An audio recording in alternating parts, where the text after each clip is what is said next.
चलिए, कल जो विषय बताया गया है उसको हम आगे लेकर के चलते हैं मेरे प्रियो। और कल का जो विषय था वो चिन्ह और चमत्कार के ऊपर था। ठीक है मेरे प्रियो। जी भैया। और कल मैंने ये बताया था यूहन्ना 3 से कि जितने भी लोग चिन्ह और चमत्कार के द्वारा प्रभु के ऊपर विश्वास करते थे उसके पास आते थे। यूहन्ना 3 में लिखा है कि प्रभु यीशु मसीह अपने आप को उनके भरोसे में बिल्कुल नहीं छोड़ते थे। ठीक है। जो लोग चिन्ह चमत्कार के द्वारा आते थे, इसको याद रखिएगा। ठीक है। और कल इन बातों को ही बताया गया मेरे प्रियो की चिन्ह और चमत्कार प्रभु यीशु मसीह क्यों दिखाता है। यूहन्ना 4 के अनुसार कि जब तक तुम चिन्ह और अद्भुत काम नहीं देखोगे ना देख लो। तब तक कदापि विश्वास नहीं करोगे। नहीं करोगे। ठीक है। तो ये बात यूहन्ना 4 में लिखी हुई है। और जब यहाँ पे एक व्यक्ति चिन्ह और चमत्कार देखता है तो वो प्रभु यीशु मसीह के ऊपर विश्वास करने लग जाता है। ठीक है। जी। लेकिन उसका विश्वास जो है वो अभी तक पूरा नहीं हुआ है। ठीक है। क्योंकि वो किसके ऊपर विश्वास करता है यूहन्ना 4 में?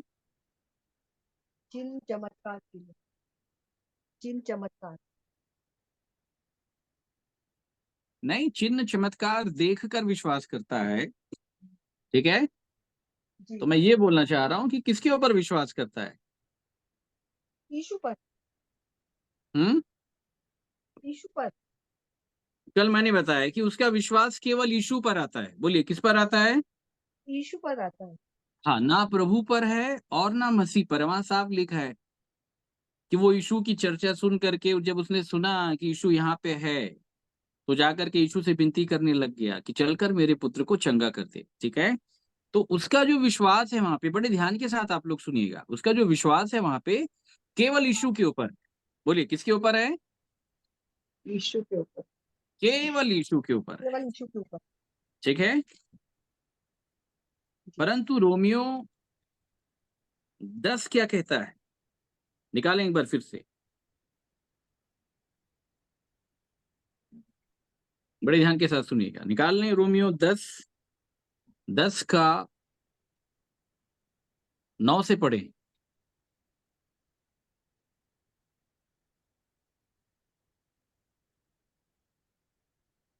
कि यदि तू अपने मुंह से यीशु को प्रभु जानकर अंगीकार करे और अपने मन से विश्वास करे कि परमेश्वर ने उसे मरे हुओं में से जिलाया, तो तू निश्चय उद्धार पाएगा। बस रुक जाइएगा, बड़े ध्यान के साथ सुनिएगा। अन्य जाति लोग जो चिन्ह चमत्कार देख करके यीशु के ऊपर विश्वास करने लग गए। बोलिए किसके ऊपर? यीशु पर। यीशु तो पर। यीशु पे विश्वास करने से उद्धार नहीं है, इसको समझ जाइएगा। ठीक है, करेक्ट है। जी भैया, अर्थ का करेक्ट है। अनर्थ मत निकालिएगा, जो मैं समझा रहा हूं उन बातों को समझने का प्रयास कीजिएगा। ठीक है। यीशु पर विश्वास करने से उद्धार नहीं, खाली यीशु पर विश्वास करने से उद्धार नहीं है। यदि तू अपने मुंह से यीशु को प्रभु जानकर अंगीकार करे। बोलिए क्या जानकर? प्रभु जानकर।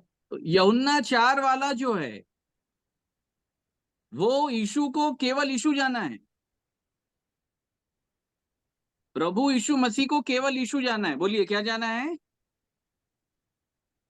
केवल यीशु जाना है, प्रभु यीशु केवल यीशु मसीह को लिखा है। जाना वो यीशु की चर्चा सुन करके चल के यीशु से विनती करने लग गया कि चलकर मेरे पुत्र को चंगा कर दे। तब लिखा है कि यीशु ने कहा, ये नहीं लिखा है कि प्रभु ने कहा, ये नहीं कहा कि, लिखा है कि मसीह ने कहा।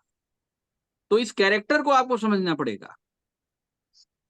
तो यीशु पर, खाली मात्र यीशु पर विश्वास करने से उद्धार नहीं है। जब यीशु को प्रभु जानकर अंगीकार करेंगे। बोलिए क्या जानकर? है। यीशु को प्रभु जानकर अंगीकार करेंगे तो उद्धार है। सब सामने तो उद्धार देखिएगा। है। ठीक है। और इन बातों को बड़े ध्यान के साथ सुनिएगा। ठीक है। यीशु को प्रभु जानकर अंगीकार करने पर ही उद्धार है। तो हम में से कितने लोगों ने यीशु को प्रभु जाना? इधर बाकी लोग यीशु को प्रभु कितने लोग जानते हैं? पक्का जानते हैं? मैं पूछ रहा हूं, इन बातों को समझ लीजिएगा। कितने लोग यीशु को जो है प्रभु जानते हैं? आपने जाना कि नहीं जाना? संगीता जी, आपने ऑडियो ऑन कर लीजिएगा। कितने लोगों ने जाना? हाथ खड़ा करके बताएं सब वीडियो में। हाथ खड़ा करें, सामने कैमरे के आगे से हाथ दिखना चाहिए आपका। इधर यीशु को प्रभु जानने वाले लोग कितने हैं?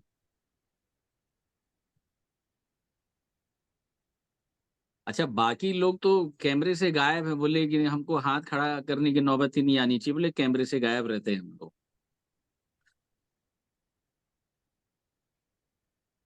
अरे कब तक छिप के सुनेंगे? कभी सामने आके भी सुन लिया कीजिए। छिप के सुनने वालों को उतना बेनिफिट नहीं है, ये मैं आपको बता दे रहा हूँ।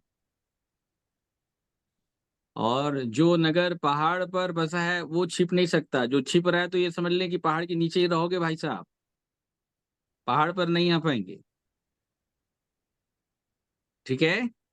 वो स्त्री जिसकी भलाई की थी, लिखा है वो छिप रही थी, प्रभु यीशु मसीह ढूंढा, कहाँ है भाई, उसको सामने लाओ। तो पकड़ के सामने लाया गया। तो इसलिए आमने सामने देखें मेरे प्रियो, बड़े अच्छे से इन बातों को समझें, इसको याद रखिएगा।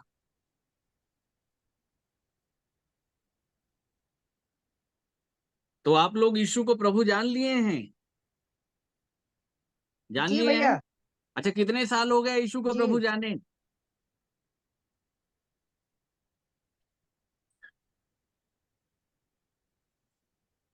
23 साल। हाँ, 23 साल का अनुभव है भैया। 4 साल। आपके पास 23 साल का। इधर संगीता जी, आपके पास कितने साल का? हाँ, 4 साल। 4 साल का अनुभव आपके पास। डेरा सिस्टर, 2020 आपके पास में कितने साल का? हम्म?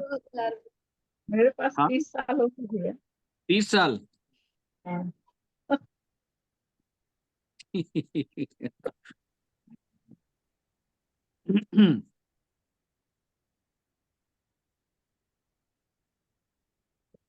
इन बातों को आज बड़े ध्यान के साथ सुनिएगा और समझिएगा, यीशु को प्रभु जानने का अर्थ क्या है।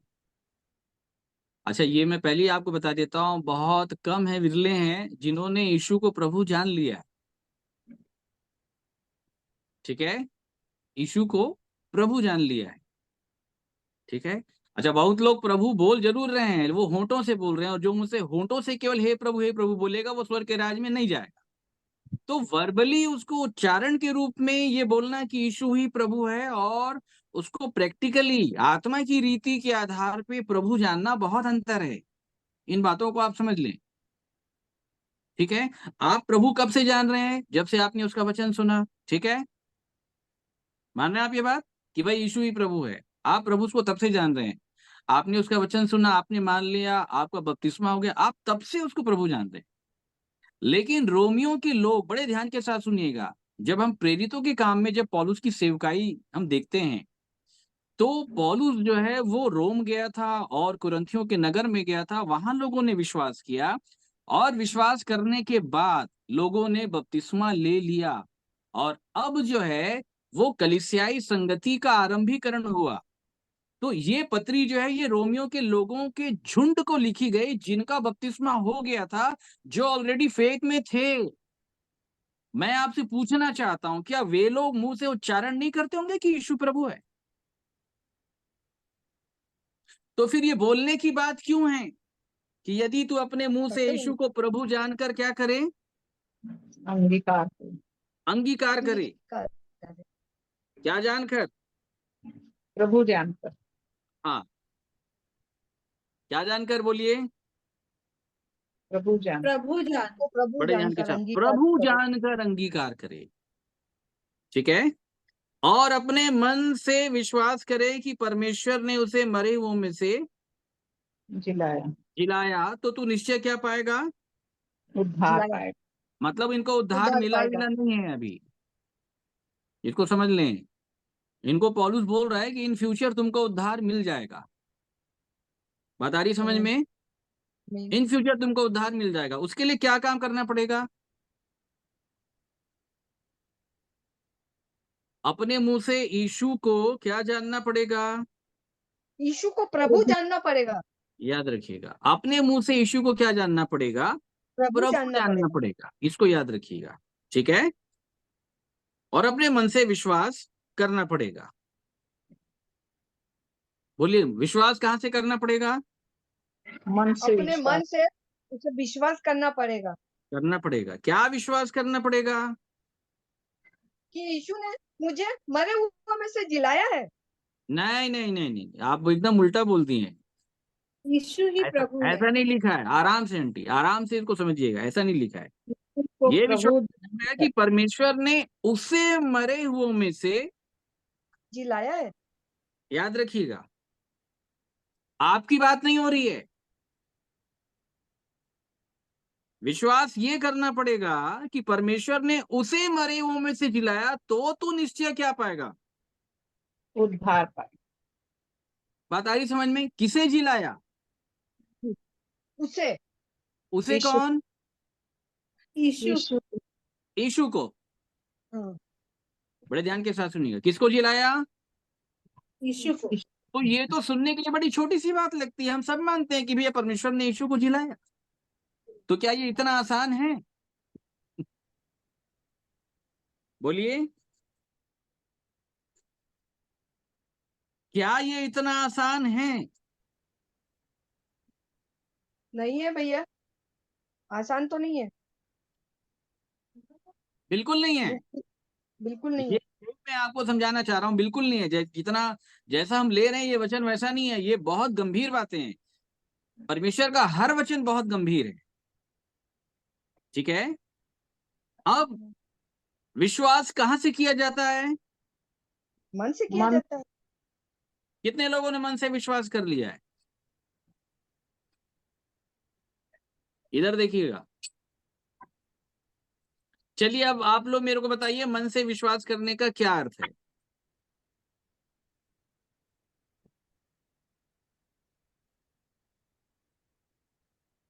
अपने अपने भैया ऑडियो जो को ऑन करके आप बोल सकते हैं। भैया जो मन पे भरा है वो मुंह पे आना चाहिए। मन से विश्वास करने का क्या अर्थ है? मैं जिनका ये मानना है कि हमने मन से कर लिया है विश्वास, अंधकार में मैं हाँ, अंधकार में मेरे जीवन में एक ज्योति चमकी। अंधकार में मेरे जीवन में एक ज्योति चमकी। नहीं नहीं, ये भी उत्तर नहीं है, गलत बोल दिया आपने। मन से विश्वास करने की क्या परिभाषा है बाइबल में? देखिए, इन बातों को पहले ध्यान के साथ समझिएगा। पौलुस जिनको लेटर लिख रहा है ना, वो लोग ऑलरेडी विश्वास में आकर के बैप्टाइज हो चुके हैं, लेकिन उनको ये सिखाया जा रहा है कि मन से विश्वास करना सीखो। और जो मन से विश्वास कर लेगा वो उद्धार तक पहुंच जाएगा। बोलिए, कहां से विश्वास कर लेगा? तो अगर हमने मन से विश्वास कर लिया मन से है तो इस विश्वास कर परिभाषा लेगा को तो आपको उद्धार समझना तक पड़ेगा पहुंच जाएगा। हाँ। कि मन से विश्वास करने का क्या अर्थ है, क्या मायने है मन से विश्वास करने। तो याकूब में लिखा है, तुझे विश्वास है कि परमेश्वर है, तू अच्छा करता। बोले, ऐसा वाला विश्वास तो दुष्ट आत्मा भी रखते हैं। तो बोलिए, मतलब तुमने कोई बड़ा काम नहीं कर लिया। इन बातों को समझना है आप। तो मन से विश्वास करने का क्या अर्थ है? अगर आप मन से विश्वास करने के यीशु अर्थ ने को अगर मुझे आप नहीं मरे हुए में समझेंगे से ना, तो जिलाया। आपका विश्वास बहुत अधूरा है। इसको समझिएगा ध्यान से। और बाइबल मुझे बताती है कि जब सर्वसिद्ध मरे आएगा, हुए में से जिलाया। जब सर्वसिद्ध आएगा अधूरा मिट जाएगा। हाँ। अब इसको बड़े ध्यान के साथ समझिएगा। 10 पढ़ें इसका।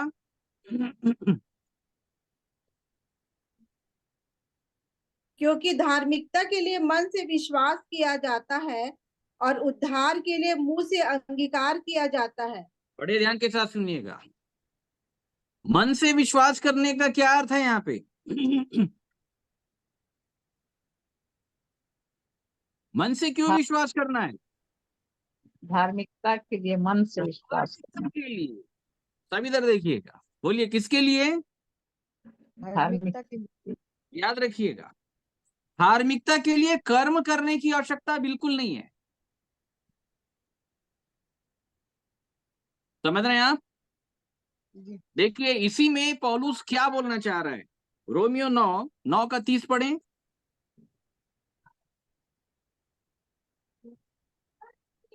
अतः हम क्या कहें कि अन्य जातियों ने जो धार्मिकता की खोज नहीं करते थे धार्मिकता प्राप्त की, अर्थात उस धार्मिकता को जो विश्वास से है। पर आगे, परंतु इजरायली जो धर्म की व्यवस्था की खोज करते थे उस व्यवस्था तक नहीं पहुंचे। किस लिए? इसलिए कि वे विश्वास से नहीं परंतु मानो कर्मों से उसकी खोज करते थे। बस उन्होंने रुक जाइएगा, बस बस, बात आ रही समझ में? जी भैया। माने की चट्टान रखता हूँ और जो बस उस बस पर बस बस बस विश्वास करेगा बस वह बस बस। न होगा। अन्य जाति जो धार्मिकता की खोज नहीं कर रहे थे उन लोगों ने धार्मिकता प्राप्त कर ली, वो धार्मिकता जो विश्वास से। परंतु इजरायली यहूदी लोग जो धर्म की व्यवस्था की खोज कर रहे थे, धार्मिकता की, वे उस व्यवस्था तक नहीं पहुंचे। किस लिए? इसलिए कि वो विश्वास से नहीं परंतु कर्मों से उसकी खोज करते थे। देखो बात आ रही समझ में? और इसलिए आगे पौलुस ने रोमियो के लोगों को यह समझाया कि धार्मिकता के लिए मन से विश्वास करना जरूरी है। बात आई समझ में? कर्म करना नहीं बोला ना। आप लोग बात समझ रहे हैं? जी भैया। धार्मिकता प्राप्त करने के लिए कर्म करने की आवश्यकता नहीं है। बोलिए, विश्वास करने की आवश्यकता है। विश्वास करने की आवश्यकता है। बोलिए, क्या करने की आवश्यकता है? विश्वास विश्वास करने के लिए। विश्वास करने की आवश्यकता है। बड़े ध्यान के साथ समझिएगा, ठीक है? विश्वास करने के लिए क्या करना पड़ेगा? मुंह से अंगीकार करना पड़ेगा। अब इन बातों को बड़े गौर के साथ सुन लीजिएगा। विश्वास के द्वारा यीशु को धार्मिकता प्रभु मिलेगी। जानकर बोलिए, क्या मुंह से मिलेगी? अंगीकार करना पड़ेगा। विश्वास के द्वारा धार्मिकता मिलेगी। धार्मिकता, ठीक है। अच्छा, आधे विश्वास के द्वारा धार्मिकता मिलेगी कि पूरे विश्वास के द्वारा? पूरे पूरे विश्वास के द्वारा मिलेगी। पूरे इसका विश्वास। मतलब ये बात साफ है कि अगर आपके विश्वास का प्रतिशत अगर 10 है तो धार्मिकता नहीं मिलेगी, 20 है तो भी धार्मिकता नहीं मिलेगी, 50 है तो भी धार्मिकता नहीं मिलेगी, 70 है तो भी धार्मिकता नहीं मिलेगी, 80 या 85, 90, 95 है तो भी नहीं मिलेगी, 99 है तो भी नहीं मिलेगी। जब विश्वास का प्रतिशत आपका पूरा 100% जब हो जाएगा पूरा। तो परमेश्वर आपको धार्मिकता देगा।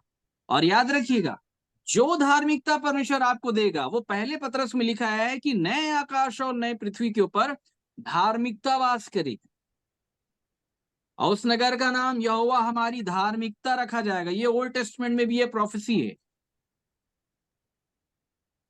तो समझ रहे हैं, स्वर्ग जो है वो धार्मिकता जाएगी। बोलिए, स्वर्ग कौन स्वर्ग तक जाएगा? हमारी धार्मिकता जाएगी। धार्मिकता वाले लोग। कौन से वाले लोग? धार्मिकता धार्मिकता वाले। क्योंकि नए आकाश और नए पृथ्वी के ऊपर धार्मिकता का वास होगा, ठीक है। और ये धार्मिकता आपको तब तक नहीं मिलेगी जब तक आपके विश्वास का प्रतिशत 100 नहीं हो जाता। आपको मालूम है कि विश्वास फुलफिल कब होता है? आप लोग बताएंगे फुलफिल कब होता है?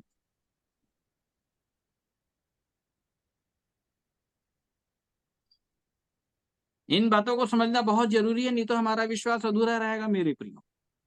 मेरे साथ निकालें रोमियो 4। देखिए, पहले धार्मिकता की परिभाषा कितने लोग को मालूम है? हाथ खड़ा करके बताएं धार्मिकता की परिभाषा। संगीता जी, आप क्या बोलते हैं धार्मिकता के बारे में?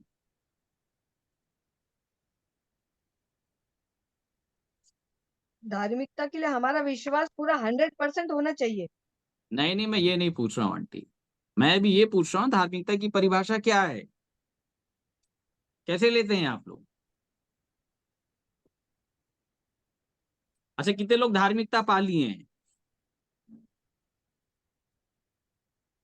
धार्मिकता पाने वाले लोग कितने हैं?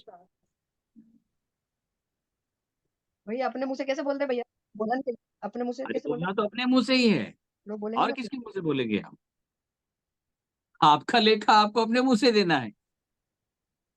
क्योंकि आपने धार्मिकता पा के लिए लिया मन, आप बोलेंगे मैंने पा लिया, आपने नहीं पाया आप बोलेंगे नहीं। आप अपनी धार्मिकता बातों के लिए में मन, दोषी, अपनी बातों में निर्दोष ठहरेंगे फिर।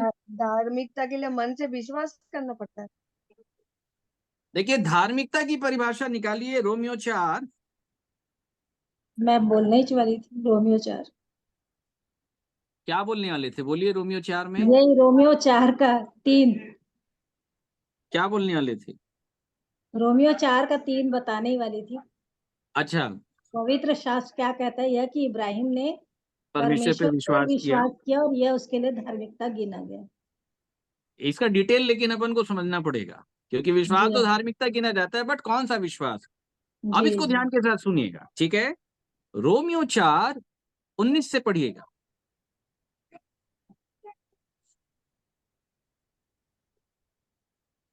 और वह जो 100 वर्ष का था, अपने देखो, मरे बड़े हुए से ध्यान के साथ शरीर। सुनिएगा। अब्राहम जब विश्वास कर रहा था, कितने वर्ष का था? सब सामने देखिएगा। 100। 100 वर्ष का, 100 100 वर्ष। साल का था, हम्म, ठीक है? आप बड़े ध्यान जी के हाँ। साथ सुन लीजिएगा। अब्राहम की कॉलिंग कितने साल में हुई थी? 75। 75 साल 75 में। साल में। आई बात समझ में? और जब पौलुस उसके लिए जब विश्वास की बात को रख रहा है, तो 75वें साल की बात नहीं कर रहा, 80 साल की बात नहीं कर रहा है, उसके 100वें वर्ष की बात कर रहा है। आप लोग बड़े ध्यान के साथ सुनना। वह जो 100 वर्ष का था, मतलब 25 साल बीत गए। बोलिए, कितने साल बीत गए? 25 साल। 25 साल। बड़े ध्यान के साथ सुन लो आप, ठीक है? 100 वर्ष का हो गया। बोलिए, कितने वर्ष का? 100 वर्ष का। 100 100 वर्ष का वर्ष मतलब आप लोग समझते हैं यहाँ पे का अब्राहम के जो 100 वर्ष हैं उसकी आत्मिक अर्थ क्या है? 100 वर्ष मतलब परिपूर्णता। 100 वर्ष का मतलब होता है शून्य। अच्छा। क्या होता है? शून्य। शून्य हो जाता है। इसको याद शून्य। रखिएगा। क्यों? आगे मैं पढ़ा रहा हूं तो आप समझ जाएंगे। जब 100 वर्ष का हुआ तो कैसा था?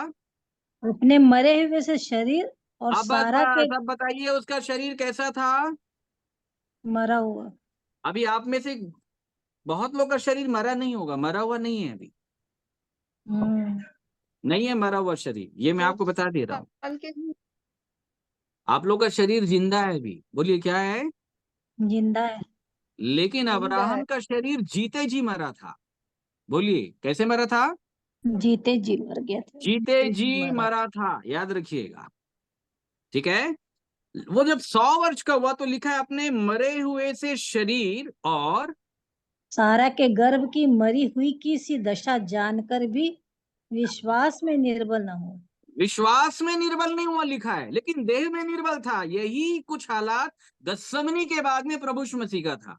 आत्मा तैयार है, परंतु देह निर्बल है, दुर्बल है। प्रभु यीशु मसीह भी विश्वास की थ्योरी को ही प्रकट करने के लिए आया था। इसलिए बाइबल में लिखा है कि जब तक तुम्हारा विश्वास अब्राहम की लीक पर नहीं होगा, तुमको स्वर्ग नहीं मिलेगा। बात समझ रहे हैं मेरे प्रियो? जी। याद रखिएगा। मालूम है हमारे साथ क्या दिक्कत है? बहुत लोग के साथ, हमारे साथ ये दिक्कत है कि हम विश्वास के साथ ना अपने दैनिक जीवन में हमने एक्टिविटीज जोड़ लिया है। इसको समझ लीजिएगा, क्या जोड़ लिया है? एक्टिविटीज। दैनिक जीवन में एक्टिविटीज। एक्टिविटी दैनिक। आप समझ रहे हैं? मतलब आपने एक दैनिक क्रियाकलाप आपने बना लिया। और मैंने साफ बताया, दैनिक क्रियाकलाप एक बहुत अलग चीज है। बात बहुत समझ रहे हैं मेरे महत्वपूर्ण। प्रिय? जी आप हाँ। प्रतिदिन परमेश्वर का वचन जरूर पढ़ें, याद रखिएगा। पढ़ने में कोई बुराई नहीं है मेरे प्रिय, ठीक है? लेकिन अगर आप किसी दैनिक क्रियाकलाप में अगर आप फंस गए हैं, तो आप ये अंगीकार कर लेना कि आप फरीसी की राह पकड़ लिए हैं भाई साहब। किसकी राह पकड़ लिए हैं? फरीसी की राह पकड़ ली है। हाँ, याद रखिएगा, क्योंकि लिखा है फरीसी बोलता मैं प्रतिदिन इधर जाता हूँ, मैं प्रतिदिन ये करता हूँ, मैं प्रतिदिन वो करता हूँ। बात समझ रहे हैं? वो अपने सारे कर्मों को जी गिना रहा था और इसके द्वारा वो धर्मी नहीं ठहरा है। लेकिन जिसके पास गिनाने के लिए कुछ भी नहीं था, वो छाती पीट रहा था, वो धर्मी ठहराया, जाके अपने घर गया। लेकिन ये फरीसी धर्मी नहीं ठहराया गया। ये वही फरीसी यहूदी हैं जो लोग धार्मिकता प्राप्त नहीं कर पाए। क्यों? क्योंकि विश्वास से नहीं, ये कर्मों से उसकी खोज कर रहे थे। बात आ रही समझ में मेरे प्रियो? लेकिन मैं आपको बताना चाहता हूं कि अब्राहम जब 100 वर्ष का हो गया तो शरीर मर गया। सारा के गर्भ की भी जो हालात थे वो भी क्या हो गए? खत्म। वही थे। बात समझ रहे हैं मेरे प्रियो आप? जी। जब विश्वास की चर्चा होती है, बड़े ध्यान के साथ सुनिएगा, जब विश्वास की चर्चा होती है तो अब्राहम की बॉडी का जिक्र आता है और सारा के गर्भ का चित्र आता है। क्यों आता है आप बता सकते हैं? ठीक है, ये समझ में आ गया कि अब्राहम का जो शरीर है वो ऐसा था। बात समझ रहे हैं आप? लेकिन यहाँ पे सारा के गर्भ को क्यों काउंट किया? जी भैया, क्या समझ में। आप लोग समझ रहे हैं बात? कितने लोग भैया गर्भ नहीं का मतलब समझे। समझते हैं? मैं सारा बताया का वैसे गर्भ। पिछली बार। मन से। गर्भ का मन मतलब होता है मन। बोलिए। मन। ठीक है, गर्भ का मतलब होता है मन। तो विश्वास के लिए जो है वो सारा के मन को दर्शाया गया और अब्राहम के तन को दर्शाया गया है। बात आ रही समझ में? और जी। विश्वास करने के समय बड़े ध्यान के साथ सुनिएगा, मन के हालात कैसे थे और तन के हालात कैसे थे, बड़े ध्यान के साथ सुनिएगा।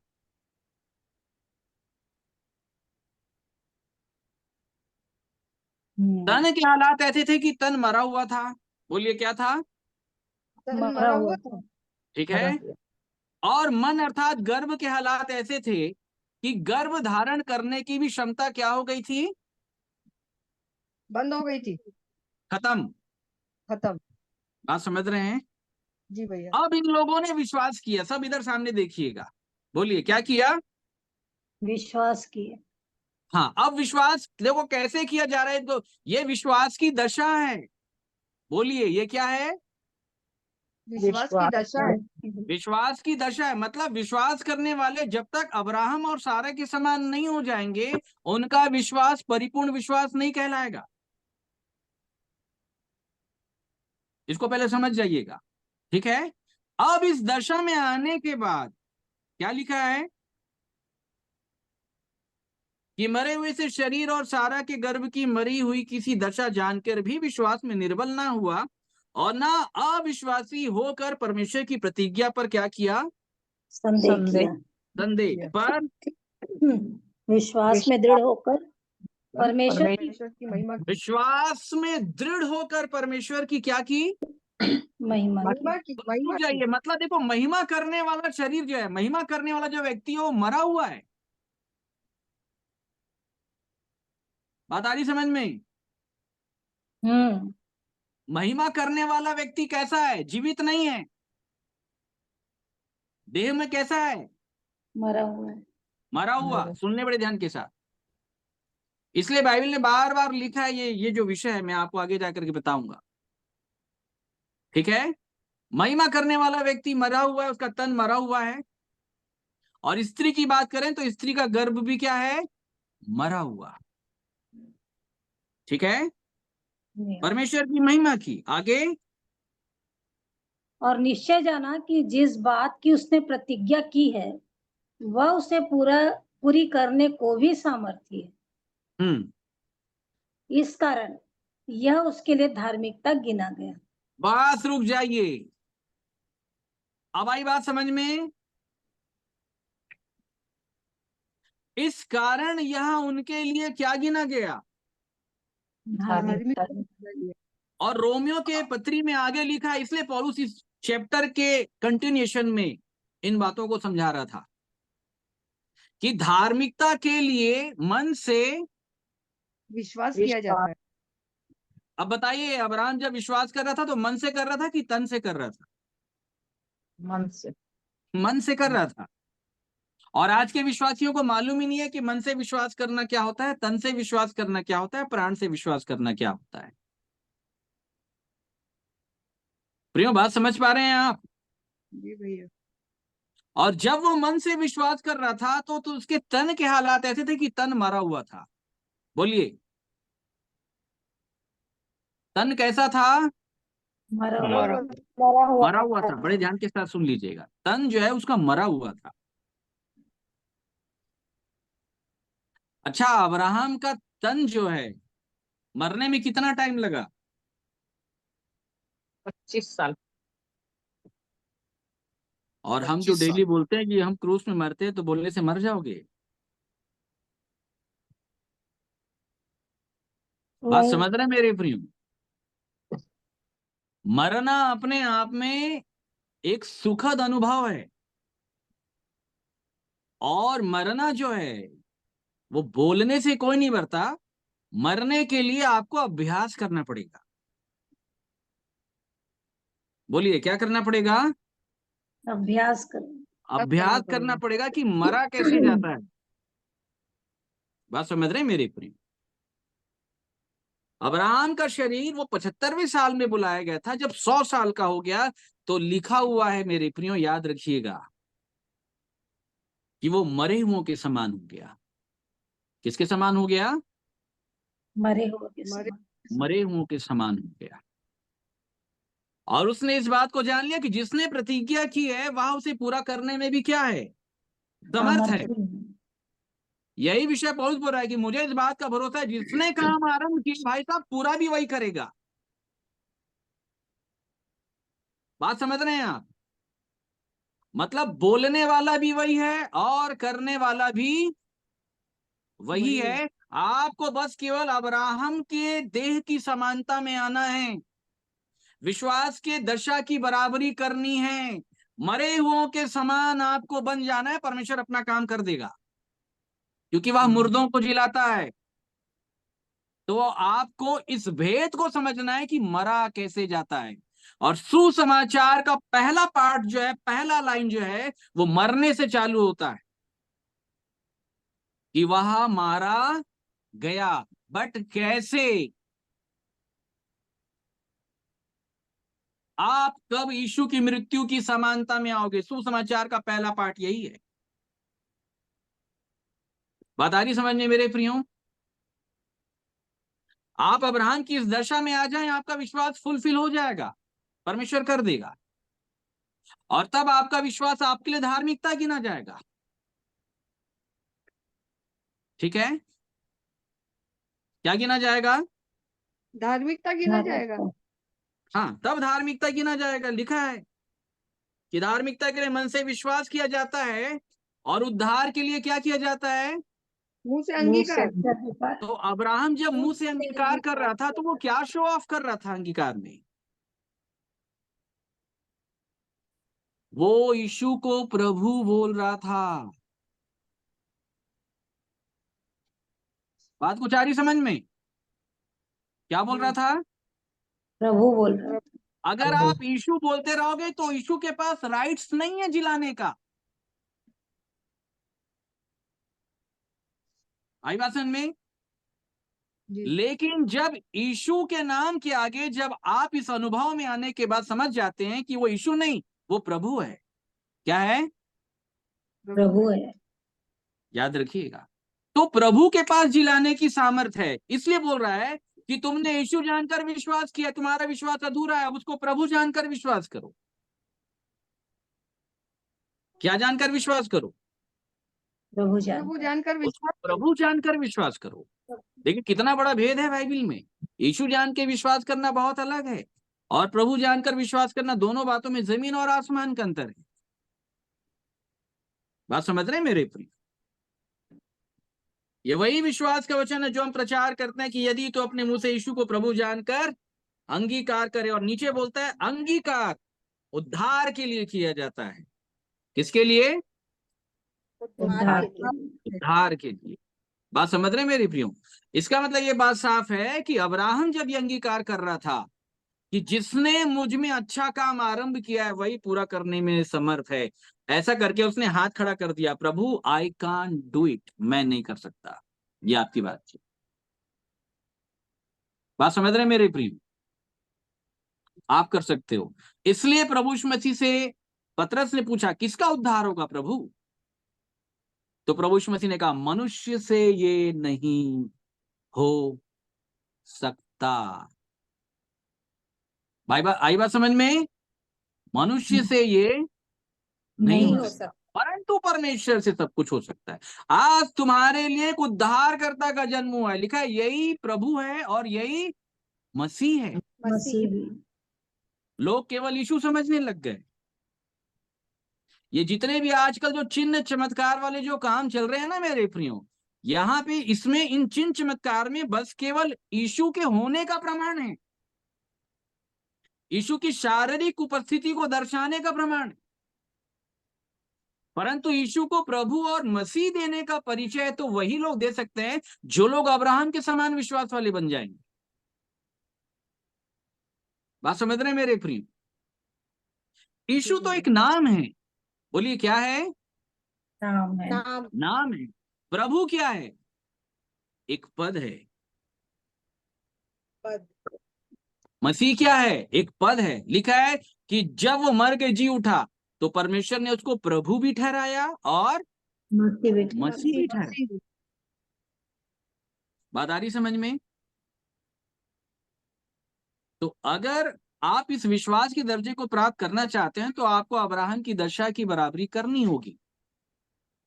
अब्राहम निर्बल था, बोलिए क्या था? निर्बल। निर्बल। याद रोमियो 5 में लिखा है कि मसीह निर्बलों के लिए ही मरा है, लेकिन आज निर्बल कहाँ है? शैतान ने तो सबको बलवान देने का नारा लगा दिया। अब्राहम जब विश्वास कर रहा था तो निर्बल था, लेकिन आज के विश्वासी निर्बल नहीं है, बलवान है। परमेश्वर बलवानों को चुनेगा ही नहीं भाई साहब, वो निर्बलों को चुनता है। प्रक्रिया ये है, वो निर्बलों को चुनता है फिर बलवान बनाता है। वो निर्बलों में अपनी सामर्थ्य को प्रकट करता है। एक वैद्य की महिमा भले चंगों में नहीं है, एक वैद्य की महिमा बीमार व्यक्ति में। बात समझ रहे हैं? ज्योति का प्रकाश जो है वो अंधकार में प्रकट होता है, प्रकाश में थोड़ी प्रकाश प्रकट होगा। बाइबल में लिखा है कि ज्योति अंधकार में चमकती। कहां चमकती है? अंधकार में चमकती। अंधकार में। बात आ रही समझ में मेरे प्रियो? लिखा है मसीह ठीक समय पर, जब हम निर्बल थे। अच्छा, निर्बल दशा को ही भक्तिहीन दशा कहा गया है रोमियो 5:6 में। क्योंकि बता रही जब हम समझ में? निर्बल थे तो मसीह ठीक समय पर भक्तिहीनों के लिए मरा। ठीक समय पर मतलब वो भक्तिहीन अर्थात निर्बल लोगों के लिए मरा है। बोलिए किसके लिए मरा है? निर्बल लोगों के लिए। अच्छा, आप इन थ्योरी को आप बड़े ध्यान के साथ सुनिएगा, बहुत अच्छा आपको लगेगा, लेकिन सब बड़े ध्यान के साथ सुने मेरे प्रिय, ठीक है? तो यहाँ पे निर्बल व्यक्ति को भक्तिहीन बताया गया है। बोलिए क्या बताया गया है? भक्तिहीन। हाँ। अच्छा, अब आप अब्राहम को भक्तिहीन मानेंगे क्या कि अब्राहम भक्तिहीन था? नहीं। हाँ बेला सिस्टर, नहीं। नहीं मानेंगे, लेकिन मैं मानता हूं, आप लोग नहीं मानते हो। बहुत अंतर है। आप हाँ बोल रहे हो, मैं ना बोल रहा हूं, क्योंकि बाइबल बताती है। बोलिए क्या बताती है? बाइबल बता। अब आ जाते हैं रोमियो 4। ज्योति दीदी जो आप बोल रहे थे ना, अब आते हैं वहीं, आते हैं वहीं लिखा हुआ है, बड़े ध्यान के साथ सुनिएगा। जब अब्राहम के विश्वास की चर्चा है तो वहां जी पे जी। शब्द आते हैं, सुनिएगा। हाँ, सही बात है। जो काम एक से नहीं पढ़े करता वो परंतु जो काम 4 का। पवित्र शास्त्र क्या कहता है, यह कि इब्राहिम ने परमेश्वर पर विश्वास किया और यह उसके लिए धार्मिकता गिना गया। काम हाँ, करने वाले की मजदूरी देना दान नहीं परंतु हक समझा जाता है। परंतु जो काम नहीं करता जो काम नहीं करता और वरन भक्तिहीन के धर्मी ठहराने वाले पर विश्वास करता है, उसका विश्वास उसके लिए धार्मिकता गिना जाता है। अब्राहम का विश्वास धार्मिकता गिना गया ना, तो आप बताओ कौन सी दशा में था वो? भक्तिहीन की। भक्तिहीन। अरे भक्तिहीन था। सही बात। आपको इस दशा को समझना पड़ेगा। भक्तिहीन। बात समझ रहे हैं मेरे प्रियो? सही में। वो जब जी 100 हाँ। वर्ष का या शून्य होने का मतलब यही होता है मेरे प्रियो कि मैं कुछ नहीं हूं प्रभु। नहीं। बाइबल में लिखा है, संतोष सहित भक्ति बड़ी कमाई है। मैंने बताया ना आपको, भक्ति को अर्जित करना अपने आप में बड़ी उपलब्धि है। मेरे सच। प्रियो, यहाँ पे तो वेदी पे चढ़ाने की सेवा पहले बता दी जाती है। अरे आप इस लायक तो बनो। अभी तो 100 साल का हुआ है अब्राहम। कितने साल का हुआ है? 100 साल का। अब इन बातों को बड़े ध्यान के साथ समझिएगा। अब लिखा है, जिसे परमेश्वर बिना कर्मों के धर्मी ठहराता है उसे दाऊद भी धन्य कहता है। तो मतलब परमेश्वर धर्मी कब ठहराएगा? कर्म के साथ कि बिना कर्म के? बिना कर्म के। आप बड़े ध्यान के साथ सुन लो मेरे प्रियो, बिना कर्म के धर्मी ठहराएगा। प्रोसेस आज उल्टा चल रहा है और ये बातें हम लोग को समझनी पड़ेंगी। सारे बड़े लोगों को भी ये बातें समझनी पड़ेंगी मेरे प्रियो, याद रखिएगा।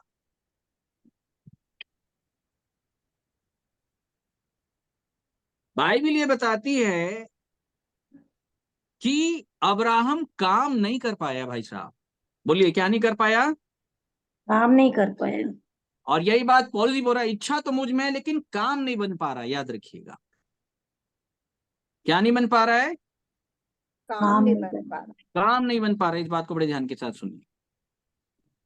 अब्राहम क्या काम नहीं कर पाया ज्योति दीदी, बताइए। बेला सिस्टर, क्या काम नहीं कर पाया अब्राहम?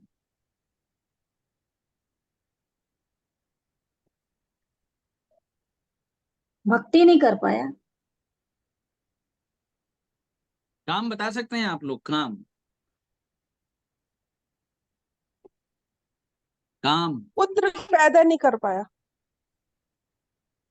प्रतिज्ञा का पुत्र पैदा नहीं कर। एग्जैक्ट, बहन ने ठीक बोला। वो इसहाक को पैदा नहीं कर पा रहा था। सही बात। बात समझ रहे हैं? किसको पैदा जी नहीं कर जी। पाया? इसहाक को। इसहाक को पैदा नहीं कर पाया। लिखा है प्रतिज्ञा कि का प्रतिज्ञा अब्राहम के वंश को दी गई। समझ रहे हैं? और उसी जी प्रतिज्ञा हाँ। के लिए अब्राहम ने कहा कि परमेश्वर ने कहा है वही पैदा करेगा। भाई साहब, मेरे पास पावर नहीं है। हाँ। बात आप लोग समझ रहे हैं? विश्वास की परिभाषा को समझ लीजिए मेरे प्रियो। ये सारी बातें आपको बार बार सुनने के लिए नहीं मिलेगी। आज हम हैं जूम में, कल नहीं होंगे। ये मैं आपको बता दे रहा हूं। ये बिल्कुल नहीं सोचिएगा कि मैं हमेशा रहूंगा, बिल्कुल नहीं रहूंगा। जब तक मैं बता रहा हूं आपको, हमारी सेवा वही है। हम प्रभु यीशु मसीह की खोई हुई भेड़ को ढूंढने आए। ढूंढने के बाद हम चले जाते। जितनी भेड़ है सबको पकड़ लेंगे, हमारा काम ही यही है। और उस भेड़शाला में लेके जाना है जो आज से 2000 वर्ष पहले प्रभु यीशु मसीह बना रहा है। यही काम है, और आमीन। कुछ नहीं करना है। आप बैलेंस लाइफ करते रहेंगे कि आप इधर भी उधर भी, तो ये वचन आपके लिए फिर बंद हो जाएगा। इसको साफ आप समझ लीजिए। आप सोचिए कि आप सब जगह बैलेंस बना के चलेंगे तो मसीह का वचन फिर आपके लिए कोई काम का नहीं है। इसलिए इन बातों के ऊपर गंभीरता के साथ, नहीं तो याद रखिएगा कि अगर दूसरा खमीर आते रहेगा ना तो ये शिक्षा खत्म हो जाएगी। आपको मैं बता दे रहा हूँ, ये शिक्षा का प्रभाव भी खत्म हो जाएगा। इसलिए प्रभु यीशु मसीह ने जब वचन सुनाया तो साफ बोलते हैं, फरीसियों के खमीर से क्या रहना, सावधान। मतलब जहां पे अब्राहम के इस फेथ की चर्चा नहीं है, आप ये जान लेना कि वो व्यक्ति भी विश्वास में पूरी रीति से नहीं, उसका विश्वास ऊपरी है मेरे प्रियो। बात समझ रहे हैं मेरे प्रियो? और इसलिए इन बातों को जानिए, समझिए कि विश्वास की परिभाषा क्या है। बहुत गहरी है मेरे प्रियो विश्वास की परिभाषा। अब्राहम काम नहीं कर पाया, उसको इसहाक को पैदा करना था। बोलिए। जी। इसहाक को पैदा करना। ठीक है। अच्छा, इसहाक के चक्कर में किसको पैदा कर डाला? इस्माइल को। आप लोग भी इस्माइल को। करके बैठे हैं इस्माइल, मालूम है?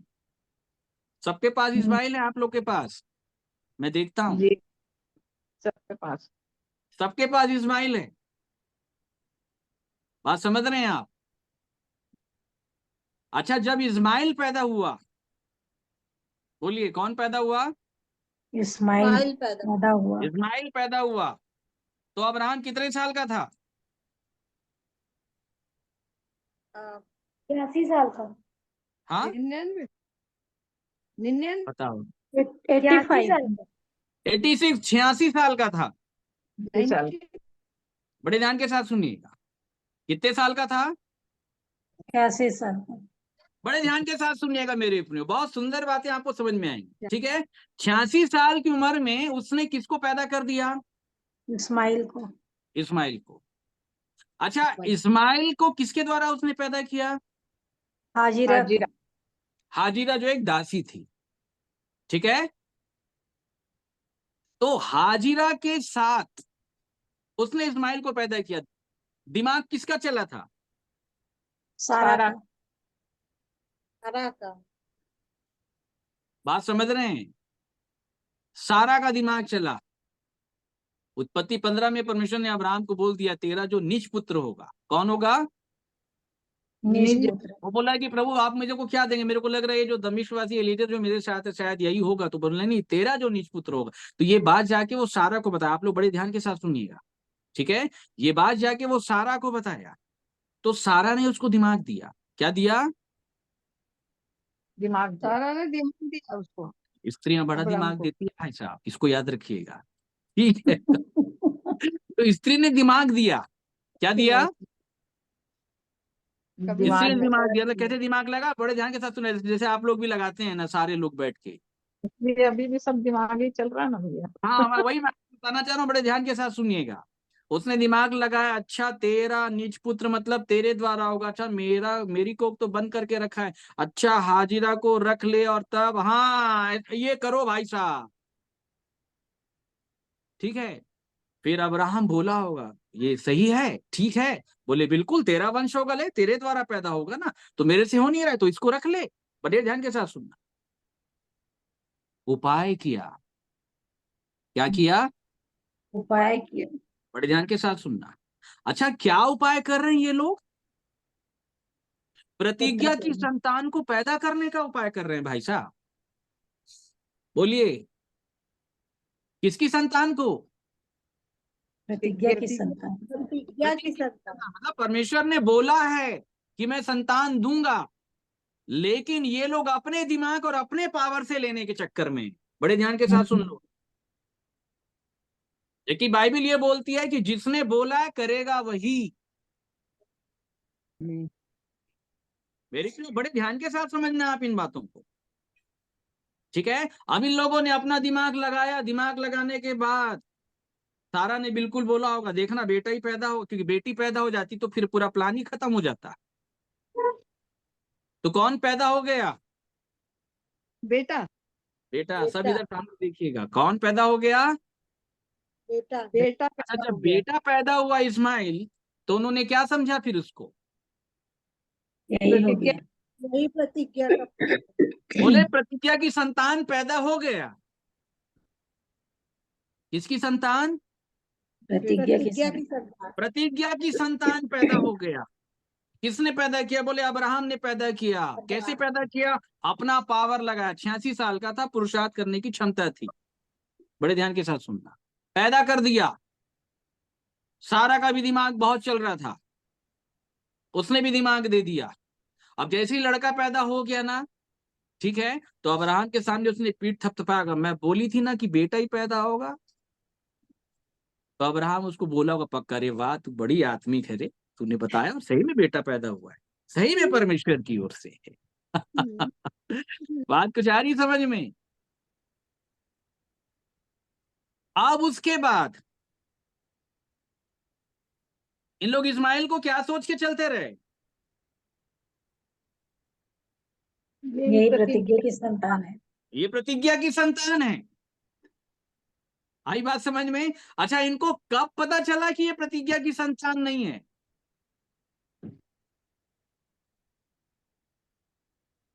जब वो लोग यहोवा के दूत लोग आके बोले सारा को। कब कब? जब अब्राहम 100 साल का हो गया ना, तब उसको 100 ये साल बात का हो सुनने के गया। लिए आई कि ये नहीं है तेरा जो निज पुत्र, जो सारा से होगा, बोला परमेश्वर ने। अब वो सर पकड़ के बैठा अब्राहम। अब तो 2-4 बार सुनाया भी होगा अपनी पत्नी को जाकर। सुनाया होगा कि नहीं सुनाया होगा? बिल्कुल सुनाया होगा। तो सुनाया होगा कि तुम्हारे चक्कर में किसको पैदा कर दिया हमने। इस्माइल को। अच्छा, परमेश्वर ने पहले क्यों नहीं बताया?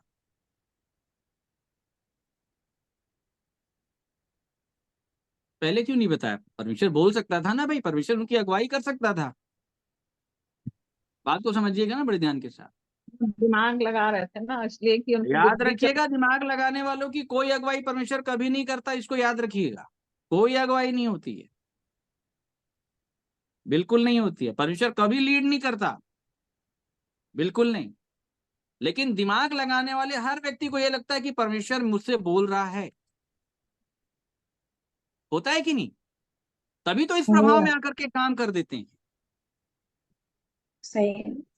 इसको याद रखिएगा। सबको यह लगता है कि परमेश्वर ने मुझसे कहा, पर परमेश्वर नहीं बोलता है मेरे प्रियो, ये मैं आपको बता दे रहा हूं बार बार। और इस रीति से परमेश्वर कभी भी नहीं करता है, याद रखिएगा। समझ रहे हैं मेरे प्रियो? परमेश्वर ने अब्राहम को क्यों नहीं बताया, ये मैं आपको बता देता हूं। अगर परमेश्वर 86 वर्ष की उम्र में अब्राहम को बता देता, भाई साहब ये इस्माइल पैदा होने वाला है, आप लोगों ने गलती कर दी है, समझ रहे हैं, तो अब्राहम दूसरा दिमाग लगा सकता था, लगा लेता कुछ ना कुछ फिर। समझ रहे हैं? इसलिए परमेश्वर ने उनको कुछ नहीं बताया, बोले इनको 100 वर्ष का हो जाने दो, इनको निर्बल हो जाने दो, और सारा का भी जो गर्भ है, जो मासिक धर्म है, ये पूरी रीति से इसको बंद हो जाने, और तब मैं इनको बताऊंगा। तो जब परमेश्वर ने बताया, उनकी दशा क्या थी? वो मरे हुओं की समान थे। मरी हुई। बात समझ में आई आपको? अच्छा, इजहाक किस चीज को दिखाता है? इजहाक जो है वो परमेश्वर के जीवन को दिखाता है। किसको दिखाता है? परमेश्वर के जीवन। परमेश्वर के जीवन को दिखाता है। तो इन बातों में दृष्टांत ये है, बड़े ध्यान के साथ सुनिएगा, कि जीवन को प्रकट करने की सामर्थ किसी विश्वासी के पास नहीं है। पहले ये समझ लो आप। बात आई समझ में? जीवन को प्रकट करने की सामर्थ किसी विश्वासी के पास नहीं है। जीवन को अगर कोई प्रकट करेगा तो परमेश्वर ही करेगा। इसलिए लिखा है, तुम तो मर गए और तुम्हारा जीवन परमेश्वर के साथ मसीह में छिपा हुआ, लिखा है। तुम प्रकट नहीं कर पाओगे, वो करेगा प्रकट। तुम्हारा काम मरना है भाई साहब, प्रकट करना ये तुम्हारा काम नहीं है। बात समझ रहे हैं? जी। आपका काम क्या है? विश्वास मरना। करना। मरना। याद रखिएगा, अब्राहम के समान हो जाना। और जब अब्राहम ने विश्वास किया, अब 100 साल का हो गया, वो कर कुछ नहीं कर सकता, बोला मरे हो के समान हूं। लेकिन ये मेरे को मालूम है, जिसने बोला वही करेगा भाई, वही वो कर लेगा, वो कर लेगा। और तब उसका ये विश्वास उसके लिए धार्मिकता गिना गया। अब्राहम काम कर पाया? नहीं कर। काम कर पाया? सभी बोले काम कर पाया वो? नहीं कर नहीं। पाया। काम वो नहीं कर पाया। आई बात समझ में? इसलिए इसका जिक्र यहाँ पे पाया जाता है कि काम करने वाले को मजदूरी देना दान नहीं परंतु हक समझा जाता है। इन बातों में दृष्टांत क्या, इस लाइन का क्या अर्थ निकलता है अब? कि अगर अब्राहम काम कर लेता तो उसको क्या मिलती फिर? मजदूरी मिलती। बोलिए, क्या मिलती? मजदूरी मिलती। मजदूरी। बड़े ध्यान के साथ सुनिएगा, ठीक है? अच्छा, मजदूरी में उसको क्या मिलती? पुत्र मिलता। हाँ हक एग्जैक्ट, क्या उसका। मिलता? पुत्र। पुत्र कौन मिलता। मिलता? कौन सा पुत्र मिलता? प्रतिज्ञा किया। प्रतिज्ञा की संतान, मतलब इसहाक मिल जाता।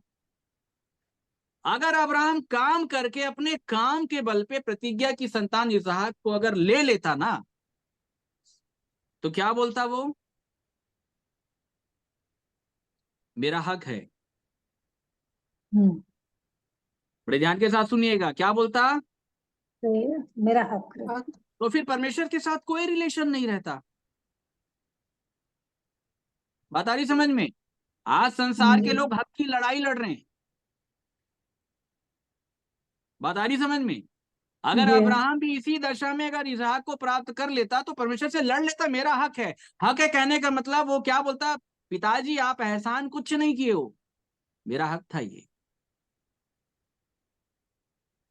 बात आ रही समझ में? लिखा है कि उसको घमंड करने की जगह होती, क्या करने की? घमंड घमंड करने करने की। की, वो घमंडा हो जाता। बोलिए क्या हो जाता? घमंडी हो जाता है। हाँ, याद रखिएगा, बात समझ रहे हैं मेरे प्रेम? आज याद रखिएगा कि जो लोग मजदूरी करने जाते हैं, प्लांट में जाते हैं, जो लोग भी काम करते हैं, तो प्लांट वाले जब आपको पेमेंट दे रहे हैं तो एहसान कर रहे हैं क्या? आप बोलोगे क्या? नहीं, नहीं। आए? अगर प्लांट का मालिक या जहां भी आप जॉब करते हैं वहां का मालिक अगर आपको बोल दे पेमेंट देके, ये लो मैं आपको दान में दे रहा हूं, कैसा लगेगा? तुरंत बोलेंगे मेहनत हाँ, किया हूं उसका लेकिन है। अगर आपको बोल दिया जाए, आप जिस हॉस्पिटल में जॉब करते हैं आपको बोल दिया जाए मैं आपको दान में दे रहा हूँ पैसे, तो क्या बोलोगे आप? दान नहीं, काम किए हैं इसका। हाँ, जबान लड़ाओगे, और परमेश्वर के यहाँ ये सब नहीं चलता। इसलिए अब्राहम को उसने वैसा बनने नहीं दिया। जी। बात आ रही समझ में? अगर फरीसी आदमी स्वर्ग पहुंच जाता ना, बड़े ध्यान के साथ सुनिए, तो परमेश्वर के ऊपर वो एहसान नहीं मानता। क्या बोलता मालूम है आपको? अरे प्रभु ऐसे थोड़ी दे आपने दे दिया। सप्ताह में 2 बार रखते थे हम उपवास, महीने में 8, साल में 96, वो 40 वो लैंड वाला भी रखते थे हम। और घर घर कॉटेज प्रेयर मीटिंग में भी हम जाते थे, शुक्रवार के शुक्रवार, वहां भी हम करते थे प्रभु। हम प्रार्थना भी करते थे, उपवास भी करते थे, हमने ये किया, तब ना आप दियो प्रभु। लेकिन परमेश्वर किसी को इतना बोलने का मौका देगा ही नहीं भाई साहब। विश्वास की थ्योरी में आपको ऐसा बनाएगा कि अनंत काल तक आप परमेश्वर के सामने सर झुका के रहो। बात आ रही समझ में? जी।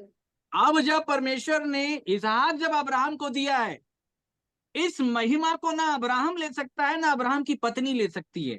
अगर मान लेते हैं कि इस्माइल अगर इसहाक होता तो महिमा सब ले लेते, मालूम है आप? पहली महिमा कौन ले ली थी? स्त्री ले ली थी। पिताजी बोला तो आपने, लेकिन दिमाग तो मैंने दिया इसको, ये इसके पास दिमाग थोड़ी है, अब्राहम के पास दिमाग मैंने दिया इसको। बात आई समझ में? जी स्त्री लोग सही है। अक्सर अपने पति को बोलते तुम ना समझते नहीं हो जी। बोले दिमाग नहीं, दिमाग तो हमने दिया इसको, ठीक है? वो जी महिमा ले भैया। ली थी दिमाग देने वाला, ठीक है? फिर अब्राहम भी महिमा लेता, जी। दिमाग तूने दिया लेकिन पावर तो मेरा था। किसका था? अब्राहम का। पावर मेरा था। अब्राहम का था। और तब परमेश्वर खाली ऐसे देखते रह गए, दिमाग इसका था और पावर इसका था, तो मेरा क्या था फिर? सही है। आज कुछ आ रही समझ में? यही काम कर रहे हैं प्रभु। आज सारे विश्वासी, जी हाँ। प्र- प्रभु अपनी सब महिमा अपने मन किसी को से नहीं ही देता काम कर भैया। रहे हैं। सही है। और इस्माइल और कोई नहीं है अब तक। आपके शारीरिक जीवन का प्रतिफल है जो आपका कैरेक्टर है, आपको इस्माइल ही दिखाई देगा आपके कैरेक्टर में। इस्माइल और कुछ नहीं है, वो आपके शरीर का कैरेक्टर है इस्माइल। इसलिए रोमियो 9 में पौलुस ने कहा शरीर की संतान वंश नहीं, प्रतिज्ञा की संतान वंश गिने जाते हैं। और प्रतिज्ञा की संतान क्या है? बोले मैं समय के अनुसार आऊंगा और सारा को पुत्र हो जाएगा, मैं करूंगा। यीशु भी इसी रीति से पैदा हुआ है। आप मेरे को बताइए, मरियम के गर्भ में किसने डाला?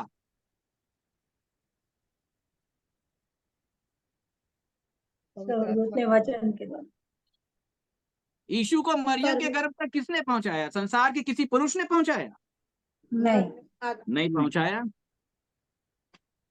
बात समझ रहे हैं? मरियम से स्वर्गदूत बहुत देर तक बात करते रहा, मरियम क्यों, क्या, कैसे, ये कैसे होगा, वो बहुत कुछ बोलती चली गई। सिनेरियो में आपको समझा रहा।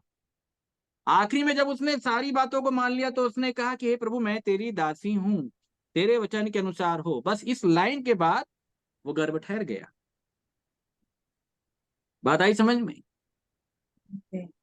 अब्राहम 100 वर्ष का हो गया, लेकिन इसहाक को पैदा करने का पावर, इसी को पुरुषार्थ बोलते हैं। बोलिए क्या बोलते हैं? पुरुषार्थ। पुरुषार्थ। याद रखिए, स्त्रीशार्थ नहीं लिखा है ना बाइबिल में, बाइबिल में पुरुषार्थ बोला गया है। पौलुस जब कलीसिया को लेटर लिखता है ना, तो आप लोगों ने सुना भी नहीं होगा, वहां पे लिखा है पुरुषार्थ करते जाओ। जी हाँ, क्या करते जाओ? पुरुषार्थ पूरी करते हैं। कलीसिया को पुरुषार्थ करने के लिए कहा गया। कैसे करोगे पुरुषार्थ आप? पुरुषार्थ का मतलब होता है परमेश्वर के दम को प्रकट करते जाओ। किसके दम को? परमेश्वर के। के दम। हाँ, याद रखिएगा, परमेश्वर के पावर को प्रकट करो। पुरुषार्थ और कुछ नहीं है। पुरुषार्थ का मतलब होता है जीवन। क्या होता है? जीवन। याद रखिए। और ये जीवन कोई प्रकट नहीं करेगा, परमेश्वर ही करता है। कौन करता है?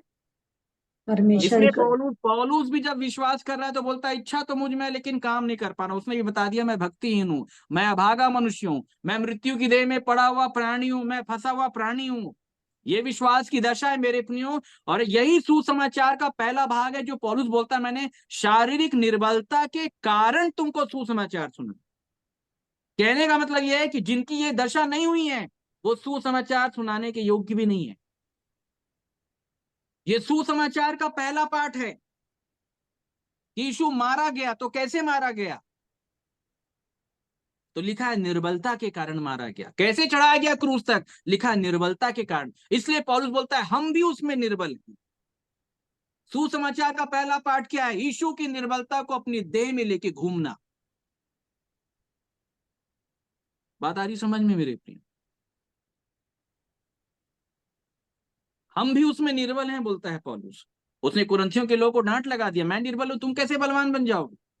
तुम्हारे फ्रंट लाइन का लीडर जो है वो निर्बल है, तुमको किसने शिक्षा दे दिया बलवान बनने का? पौलुस यही तो बोलता है, तुम बलवान हो, हम निर्बल हैं। तुम आदर पाते हो, हमारा अनादर होता है। तुम तृप्त हो गए, तुम ये हो गए, तुमने हमारे बिना राज्य किया। बात आ रही समझ में मेरी प्रिय? जी हाँ भैया, हम तो अभी तक अब्राहम काम कर पाया? नहीं नहीं कर कर पाए। पाया। नहीं कर। अगर काम कर लेता, इसहाक मिल जाता ना, तो परमेश्वर के साथ उसका कोई संबंध नहीं होता मेरे प्रियो। याद रखिए, आप जिस कंपनी में काम कर रहे हैं, पेमेंट मिल रहा है, काम कर रहे हैं, जिस दिन रिटायर हो गए कंपनी को याद करेंगे क्या? जाएंगे क्या उनके पास? नहीं जाओगे। नहीं। बात आ गई समझ में? कर्म करने वालों के साथ भी ऐसे ही कुछ होने वाला है। इसलिए परमेश्वर कोई संबंध नहीं बनाता कर्म करने वालों के साथ। विश्वास की थ्योरी को समझना पड़ेगा इसके लिए। अब लिखा है काम करने वाले को मजदूरी देना दान नहीं परंतु हक समझा जाता है। परंतु विश्वास की थ्योरी क्या कहती है? परंतु जो काम नहीं करता, जो काम नहीं कर पाया, ठीक है, वरन भक्तिहीन के धर्मी ठहराने वाले पर क्या करता है? विश्वास। उसका विश्वास उसके लिए क्या गिना जाएगा? धार्मिकता गिना जाए। गिना जाए। और उस धार्मिकता में परमेश्वर उसको क्या देगा मेरे प्रिय? दान देगा। बोलिए क्या देगा? दान देगा। क्या देगा दान में?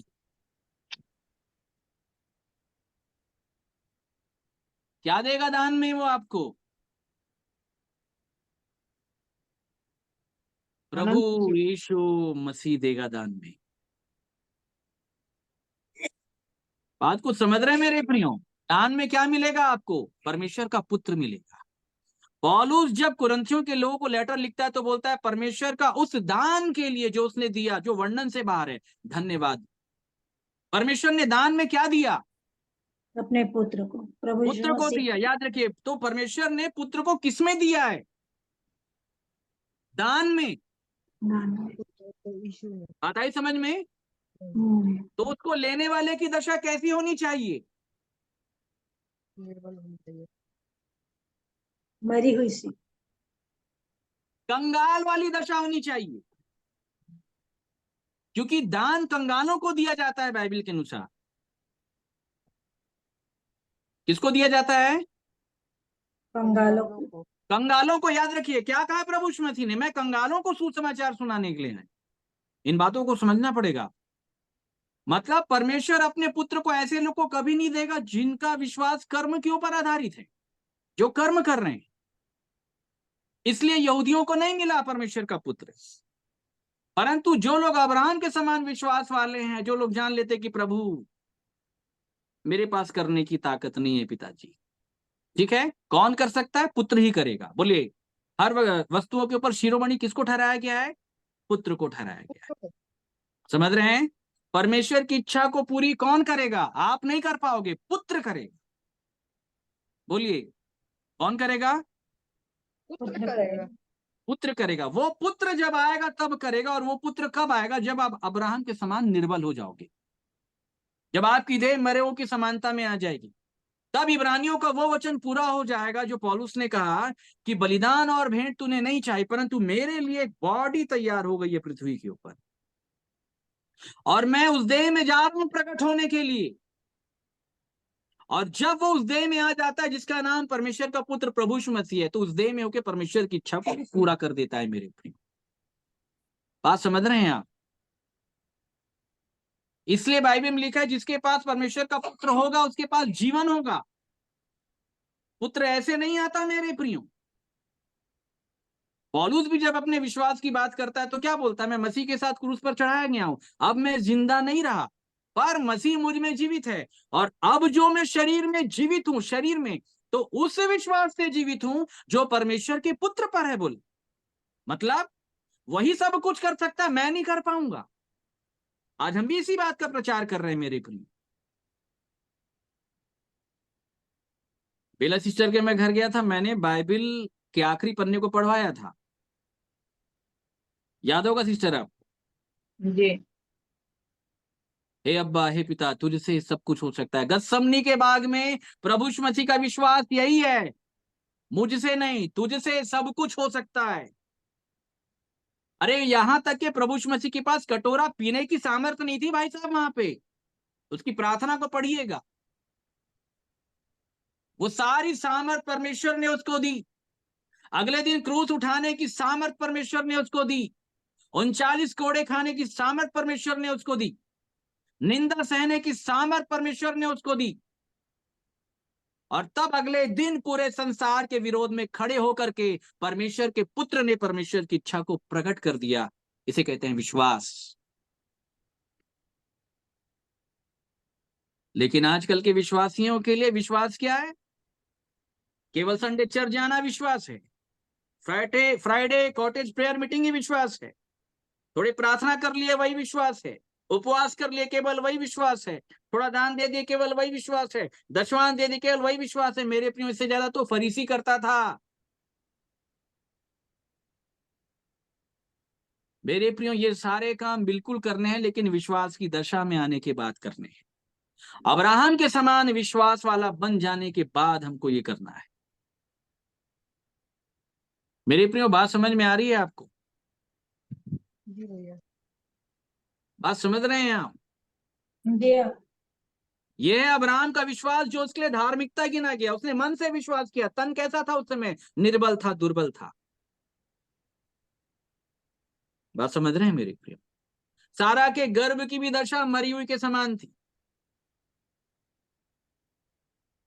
और जब विश्वास उन्होंने किया उसके गर्भ में भी पावर आ गया और अब्राहम के तन में भी पावर आ गया। बात आ रही समझ में मेरे प्रिय? और तब उसके बाद इसहाक पैदा हो गया। बोलिए, कौन पैदा हो गया? इसहाक। पैदा हुआ। हाँ, बात समझ रहे हैं? अभी तो फिर इसहाक को बलिदान चढ़ाना अभी तो बचा हुआ है भाई साहब। पहले इसहाक पैदा तो करें अपने जीवन में। इसहाक कौन है? वो प्रभु यीशु मसीह का चित्रण है। अगर पैदा ही नहीं हुआ तो बलिदान क्या चढ़ाओगे? बात आ रही समझ में आपको? अगर वो पैदा ही नहीं हुआ तो बलिदान क्या चढ़ाओगे? बात आ रही समझ में? अब्राहम ऐसे ही विश्वास वाला नहीं कहलाता मेरे प्रिय। उसकी कैरेक्टर को समझ लीजिएगा। समझ रहे हैं? कर्म करने वालों को परमेश्वर अपना पुत्र नहीं देता, क्योंकि परमेश्वर ने अपने पुत्र को दान की रीति पर दिया है। कौन सी रीति पर? दान जब कोई आपके घर के दरवाजे के सामने जब कोई दान लेने आता है तो उसकी दशा कैसी होती है? कंगाल वाली। कैसी वाली?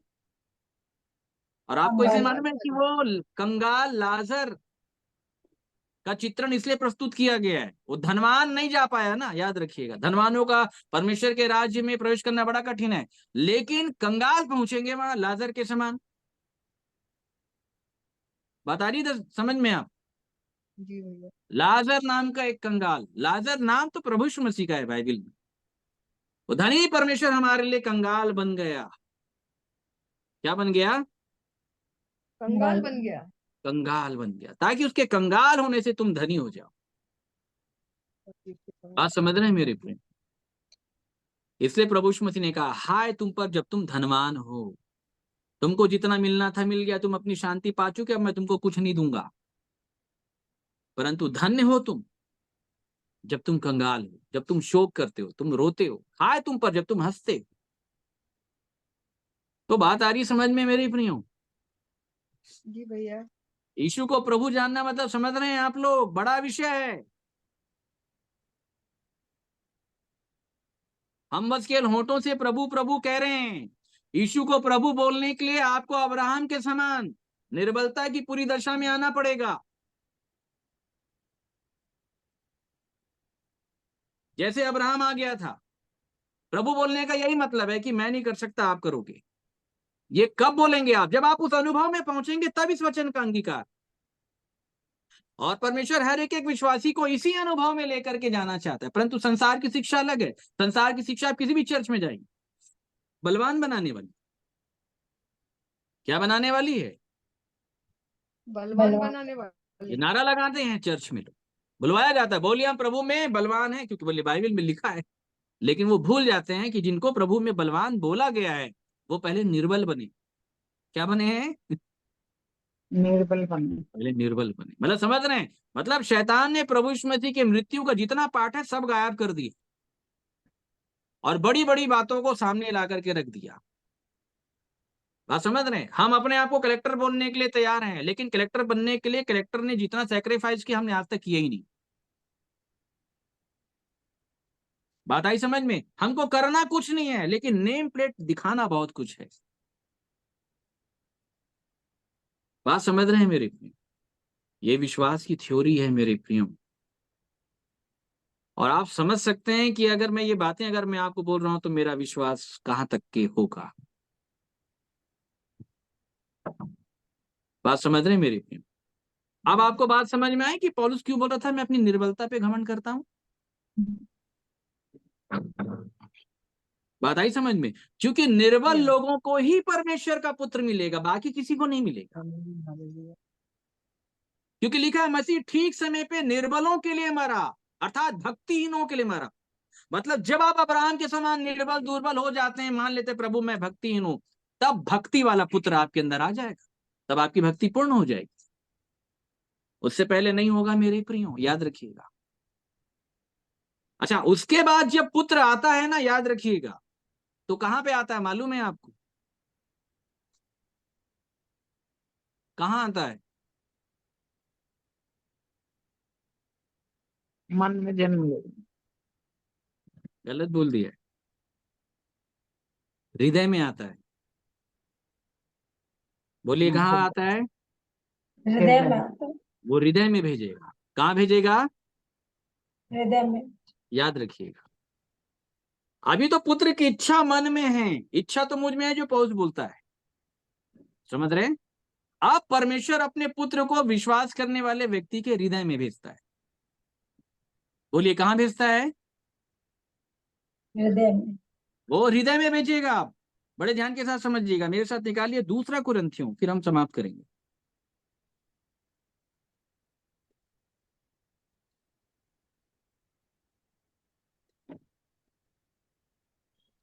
2 कुरिन्थियों 4:4 से पढ़े। इसलिए कि परमेश्वर ही है हम्म जिसने कहा कि अंधकार में से ज्योति चमके, और वही हमारे हृदयों में चमका। बोलिए कहां चमका? हृदयों में। हृदय में तो अंधियारा है ना आज। अच्छा, हम भले प्रार्थना में बहुत कुछ लगा देते हैं, प्रभु हम मन से बोल रहे हैं, हम हृदय से, हमको समझ में नहीं आता हृदय क्या चीज है, मन क्या चीज है, ये नहीं मालूम है। ठीक है? तो हृदय में चमकेगा। बोलिए कहां चमकेगा? हृदय में चमकेगा। हृदय में चमकेगा। बात समझ रहे हैं? किस में चमकेगा? हृदय में। हृदयों में चमका। कहां पे चमका? हृदयों हृदय में में चमका। चमका। हृदयों में चमकेगा, उसको याद रखिएगा। ठीक है। हृदयों में कब चमकेगा? 2 Corinthians 3:16।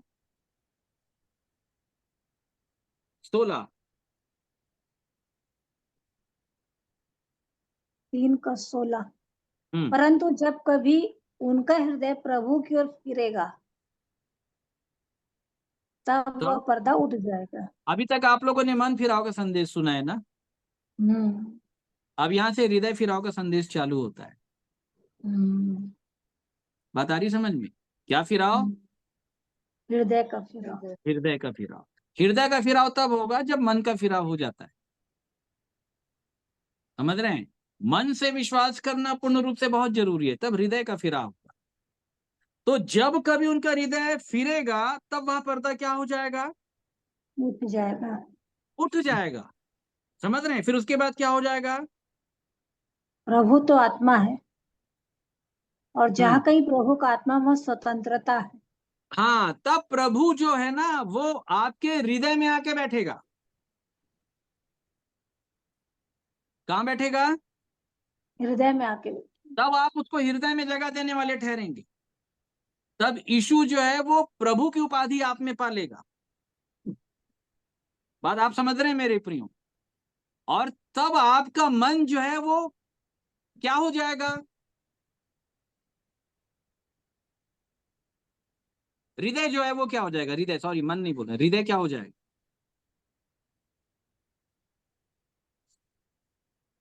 इसको खुला प्रभु करके रखिएगा मेरे अंगीकार साथ। करेगा। मेरे साथ गलातियों निकालिए मेरे। गलातियों 5:5 से पढ़िएगा। मसीह ने स्वतंत्रता के लिए हमें स्वतंत्र किया है, बस। सो इसी में पौलुस स्थिर जब गलातियों के लोगों को लेटर लिख रहा था तो वो क्या बोल रहा था? स्वतंत्रता के लिए मसीह हमें ने हमें स्वतंत्रता के लिए क्या किया है? स्वतंत्र किया है। स्वतंत्र किया है। बाइबल में प्रभु यीशु मसीह ने क्या कहा? तुम सत्य को जानोगे और सत्य तुमको क्या करेगा? स्वतंत्र कर देगा। स्वतंत्र करेगा। स्वतंत्र करेगा कि स्वतंत्रता देगा? स्वतंत्र करेगा। स्वतंत्र करेगा। याद रखिएगा। स्वतंत्र करेगा। स्वतंत्र और स्वतंत्रता का मतलब समझते हैं आप लोग? कितने लोग समझते हैं? हम 15 अगस्त को क्या मनाते हैं? स्वतंत्रता दिवस। हाँ, स्वतंत्रता दिवस। स्वतंत्र दिवस नहीं मनाते, हम स्वतंत्रता दिवस मनाते। पौलुस गलातियों के लोगों को यह बोल रहा है कि मसीह ने हमको स्वतंत्रता के लिए क्या किया है? स्वतंत्र किया है। बड़े ध्यान के साथ सुनिएगा। तो पहले स्वतंत्रता है कि स्वतंत्र होना पहले? जल्दी बताइए। पहले स्वतंत्र है। सत्य स्वतंत्र तो करेगा, स्वतंत्र उसकी होने के क्या स्वतंत्रता। मायने हैं और स्वतंत्रता को हासिल करने के क्या मायने? छुटकारा दासत्व से। स्वतंत्रता हो चुका है। बाइबल में प्रभु यीशु मसीह ने कहा तुम सत्य को जानोगे और सत्य तुमको क्या कर देगा? स्वतंत्र स्वतंत्र। कर देगा। तो स्वतंत्र स्वतंत्र करेगा। शब्द जो है वो आपके भीतरी मनुष्यत्व के लिए आया है, आत्मा की। किसके लिए? आत्मा के लिए। आत्मा के लिए आया, इसको याद रखिएगा। क्योंकि मेरी आत्मा परमेश्वर के वचन को सुनने के बाद मेरी आत्मा पूर्ण रूप से स्वतंत्र हो गई। मतलब मैं गलत विचारधारा का पालने वाला नहीं हूं। मैंने अब परमेश्वर की विचारधारा को पाल ली है, जिसको बाइबल में रोमियो 7 में इच्छा कहा गया है। आई बात समझ में? ये समझ रहे हैं आप? मतलब मेरी आत्मा क्या हो गई? स्वतंत्र हो गई। आ रही बात समझ में? मेरी आत्मा क्या हो गई? स्वतंत्र। मतलब मुझे मानने की ताकत परमेश्वर की ओर से मिल गई है, मैं मान रहा हूं, लेकिन करने की ताकत अभी नहीं मिली है।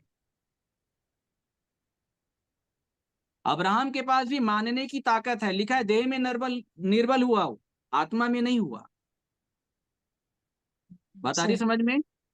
जी। इच्छा तो मुझ में है, तो कहाँ है? मेरे मन में है, मेरे गर्भ में है। मैंने उस विचारधारा को पाल करके रखा है। मैंने स्वतंत्र चुनाव कर लिया है कि मैं परमेश्वर के लिए जीऊंगा, और ये बातें मेरे मन के अंदर पाई जाती है। समझ रहे हैं आप?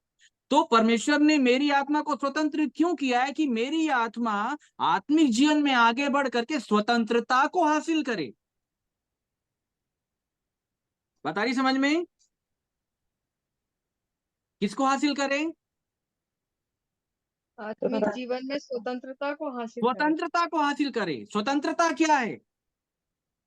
कि जो विचारधारा आपके मन में है परमेश्वर के प्रति जीने के लिए, वो पूरा स्वभाव आपकी देह में प्रकट हो जाना, उसे कहते हैं स्वतंत्रता। अब मैं गुलाम किसी का नहीं हूं। जो मेरे मन में आता है मैं वो करता हूं। मेरे मन में परमेश्वर की इच्छा है और मैं वही काम करता हूं। जो मैं नहीं चाहता वो मैं नहीं करता हूं। इसे कहते हैं स्वतंत्रता। बात आ रही समझ में? और ये स्वतंत्रता आपकी आपको कब हाँ, मिलेगी? बाइबल में ये बताया गया 2 कुरिन्थियों 4 में कि प्रभु आत्मा है और जहां कहीं प्रभु की आत्मा है वहां क्या है? स्वतंत्रता है। याद रखिए। तो जिनके मन स्वतंत्र हो गए हैं ना, उनको विश्वास में आगे बढ़ने के लिए बोला जा रहा है कि प्रभु की आत्मा को अपने हृदय में बैठाओ, क्योंकि जब वो आकर के बैठेगा तब तुम स्वतंत्रता को हासिल कर लोगे। बता रही समझ में मेरे प्रिय? अगर तुमको मैंने स्वतंत्र किया है, तुम सत्य को जानोगे, सत्य तुमको स्वतंत्र करेगा, आत्मा में स्वतंत्र करेगा। इसलिए मैंने स्वतंत्र किया है कि तुम आगे बढ़ करके अपने लेपालक होने के पद को हासिल करो, अर्थात पुत्र को हासिल करो, पुत्र को लेने वाले अधिकार, योग्यता को हासिल करो। और तब वो पुत्र कहां आएगा? मन में थोड़ी आएगा, क्योंकि मन में तो उसकी विचारधारा आ गई ना। अब वो आपके हृदय में आएगा मेरे प्रिय। बोलिए कहां आएगा? हृदय में आएगा। हृदय में। अच्छा, हृदय में क्यों आएगा? इस बात को बड़े ध्यान के साथ समझ लीजिए। क्योंकि आपकी जो पूरी बॉडी है ना, उसका जो सेंटर है वो हृदय है। उन दिनों के बाद इजराइल के घराने से जो मैं वाचा बांधूंगा, पहले उनको मन में डालूंगा, फिर उसके बाद कहां लिखूंगा? हृदय के हृदय पट- पर। हृदय की पटिया पे हृदय कौन में लिखेगा? लिखूंगा। प्रभु लिखेगा। कब लिखेगा? जब आप यीशु के ऊपर, यीशु को प्रभु जान के विश्वास करने वाली दशा को प्राप्त करेंगे, तब हृदय की पटिया पे लिख देगा। यह है तेजोमय सुसमाचार का प्रकाशन। और तब आपके हृदय में वो आकर के बैठेगा। कौन? प्रभु। कौन बैठेगा? प्रभु। प्रभुता करने वाला। और तब लिखा है परमेश्वर के महिमा की पहचान की ज्योति जो है ना, वो प्रकट हो जाएगी इस धरती के ऊपर। उससे पहले प्रकट नहीं होगी मेरे प्रियो। अगर आप में से कोई भी एक व्यक्ति अगर ऐसा हो गया ना, वो पूरे एक जिले को हिलाने की ताकत रखता है, सामान्य विश्वासी। बात समझ रहे हैं मेरे प्रियो? जो बातें आज मैं आपको कह रहा हूं, बड़े ध्यान के साथ सुनिएगा। पौलुस बोलता है कि वो अंधियारे में वो उजियाला चमक जाएगा। ठीक है, वो हृदय में चमकेगा। लेकिन हृदय में चमकने से पहले अंधियारा है। बोलिए क्या है? अंधियारा है। और प्रभु यीशु मसीह ने बहुत सुंदर बात प्रेरितों से कही थी कि जो बात मैं तुमसे अंधियारे में कहता हूं उसे उजियाले में कहो। कहाँ कहो? उजियाले में कहो। उजियाले में। पहले मैं कहूँ। अभी तक तुम्हारे मन के अंदर वो प्रकाश नहीं है, लेकिन मैं हूं बोल रहा है। इसलिए प्रभु यीशु मसीह ने कहा तुम्हारा उजियाला प्रकट करो। भाई साहब, आप जितने लोग बोलने का काम कर रहे हो सब अंधियारे में ही बोल रहे हैं आप। लेकिन मसीह ये कहता है उजियाले में बोलो। भाई साहब, किसमें बोलो? उजियाले में बोलना। मैं तुम्हारे मन के अंदर रह करके घोर अंधकार में मैंने तुमको ये बात सुनाई है। अब मेरी बातों को अगर दूसरे तक पहुंचाना है ना, तो इन बातों के साथ प्रकाश को पहले प्रकट करना, फिर बोलना। इसलिए प्रभु यीशु मसीह ने चेलों से कहा तुम्हारा उजियाला चमके, कि लोग तुम्हारे भले कामों को देखें। लिखा है, पौलुस बोलता है इच्छा तो मुझ में है, परंतु भले काम देखने में नहीं आते। क्यों देखने में नहीं आते हैं? क्योंकि उसको प्रकट करने वाला प्रभु अभी तक हृदय में विराजमान हुआ नहीं है।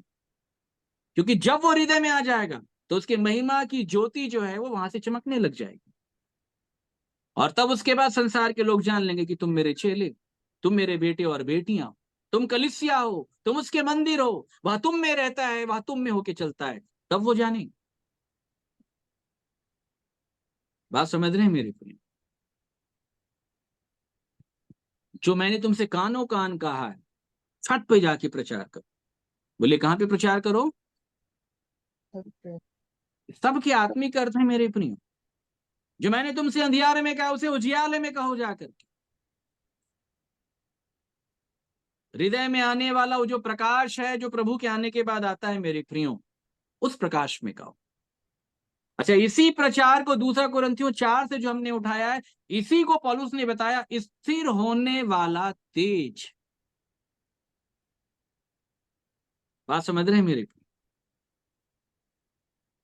मैंने तो आपको बड़े सारांश में बताया, इसका विवरण तो और है। और जब तक ये बातें प्रकट नहीं होगी, कोई लोग विश्वासी नहीं बनते, ना कलीसिया कलीसिया कहलाती है, ना सेवक सेवक कहलाते हैं मेरे प्रिय। और अगर कोई इस विश्वास के आधार पे नहीं बोल रहा है, तो आप ये नोट कर लो कि सामने वाला व्यक्ति भी विश्वास में बहुत दूर है, लोग भी विश्वास में बहुत दूर है। अगर इस रीति से अगर कोई नहीं बोल रहा है तो सावधान हो जाना, कान बंद कर लो। मैं साफ बता रहा हूं, कान बंद कर लो। फिर वो फरीसी होने वाली शिक्षा है फिर। और फिर ये बात जो आप सुन रहे हो ना, इस पे आकर के वो खमीर डाल करके चला जाएगा, याद रखिए। फिर वो हम अपनी पुरानी धार्मिकता में आ जाएंगे, प्रभु हम तेरी तारीफ करते हैं, हम तेरी प्रशंसा करते हैं, हम तेरा ये करते हैं, हम तेरा वो करते हैं। ये सारी बातें जो है फिर ये मन भावनी बातें होती है, इसका प्रैक्टिकल लाइफ से कुछ लेना देना नहीं। जब तक के विश्वास करने वाले लोग अब्राहम के समान नहीं हो जाते, तब तक परमेश्वर किसी को ग्रहण नहीं करता है मेरे प्रियो, इसको याद रखिए। तो अब्राहम जब विश्वास कर रहा था तो भक्ति नहीं कर रहा था, वो भक्तिहीन था। क्या था? भक्तिहीन। भक्ति। समझ रहे हैं आप? तो जब तक कि अपने भक्तिहीन होने का अंगीकार नहीं होगा, पुत्र नहीं मिलेगा, क्योंकि पुत्र भक्तिहीनों को मिलता है, इसलिए अन्य जातियों को मिल लिया। और यहूदी जो दुआ प्रार्थना उपवास में अपने कर्म में लगे हुए थे, घमंड में, उनको नहीं मिला, क्योंकि पुत्र तो दान की रीति पे दिया गया। कौन सी रीति पे दिया गया? योग्यता की रीति पे थोड़ी दिया गया। लिखा है कि परमेश्वर ने पुत्र को किसके लिए दिया? पापियों के लिए दिया, भक्तिहीनों के लिए दिया। जो समझते हैं कि हम भक्त है, बोले तेरे लिए मैं दिया भी नहीं। क्योंकि अगर ऐसे लोग के लिए अगर दे दिया होता ना, तो वो तो घमंडे हो जाते। फिर लिखा है घमंड करने की जगह होती, लेकिन वो दूर रहते। फिर लिखा है परमेश्वर से। लेकिन परमेश्वर हमको इस लायक बनाना चाहता है मेरे प्रियो, कि हम हमेशा उसकी निकटता में। और बाइबल साफ बताती है, पौलुस जो बोलता है कि जो कोई भी उसके निकट है वो निर्बल होगा। लिखा है निर्बल, निर्बल होगा। बात समझ रहे हैं? उसके निकट जो कोई भी होगा निर्बल होगा। बलवंत व्यक्ति बैठेगा ही नहीं उसके सामने। और ना दिमाग चलाने वाले लोग, बहुत कोसों दूर है मेरे प्रियो, तो समझ लें आप। बलवंत व्यक्ति उसकी निकटता में नहीं आएगा, निर्बल व्यक्ति उसकी निकटता में आएगा। और जब निर्बल व्यक्ति उसकी निकटता में आता है ना, तब कुलुस्सियों में वो वचन लिखा है कि हम उसके निकट प्रेम में निर्दोष बनेंगे। तब वो आपको निर्दोष बनाएगा, निर्बल लोग को बलवान बना देगा, सामर्थ्य दे देगा, प्रकाशमान बना देगा, प्रकाशमान कर देगा। बात समझ रहे हैं मेरे? तो इस वचन के द्वारा परमेश्वर आप सभी को बहुत आशीष दे मेरे प्रियो। बोलने के लिए बहुत कुछ है, और जब तक हम हैं मेरे प्रियो, हर समय नहीं होंगे। इन बातों को समझ लीजिए। हर समय सुनने का अवसर नहीं मिलेगा, हर समय बात करने के अवसर भी प्राप्त नहीं होंगे मेरे प्रियो। अगर आप ये समझ रहे हैं कि वास्तव में मसीह की वाणी है, तो आप इसको पकड़ के पीछे हो जाए, परमेश्वर के पीछे आता है। और हर जगह से कान बंद कर ले मेरे प्रियो, याद रखिएगा। नहीं तो याद रखिएगा, फिर वो फरीसी वाली शिक्षा जो है वो हमको खराब कर देगी। इन बातों को बड़े ध्यान के साथ समझ लीजिए। फिर विश्वास में जो हमारी उन्नति होनी है, ग्रोथ होना है मेरे पे, वो नहीं हो, बिल्कुल नहीं होगा, बिल्कुल नहीं। परमेश्वर साफ बोलता है, अगर ये बातें सुन लिए हो तो बस इन बातों के मानने वाले हो गए। और अगर हम मनुष्यों को प्रसन्न करते रहेंगे, तो फिर अगर मैं मनुष्यों को प्रसन्न करता हूं, तो मैं मसीह का दास या दासी मैं नहीं बन पाऊं, मैं नहीं बन पाऊं। इसलिए परमेश्वर इन बातों के द्वारा आप सभी को बहुत आशीष दे। आप सभी अपनी प्रतिक्रिया बारी बारी से रख सकते हैं। सो प्रेज द लॉर्ड। आप सभी को जय मसीह।